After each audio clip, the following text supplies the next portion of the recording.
Arestado ang dating beauty queen na sangkot umano sa investment scam na tumangal sa mahigit 50 milyong pisong pera mula sa mga biktima. Yan ang tinutukan ni John Consulta. Exclusive.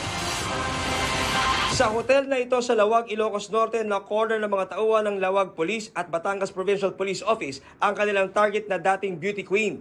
Inaresto si 1998 binibining Pilipinas Universe Jewel Lubaton dahil sa reklamong estafa bunsod umano ng isang investment scam. Nagpapakilala siyang producer, talent agency. Nagsasabi rin siya po na may party list, but she is actually not represented by any. Ginagamit nga niya ang apelyido ng dati niyang kinakasamang politician para maniwala itong mga would-be victims niya sa kanyang pag-scam.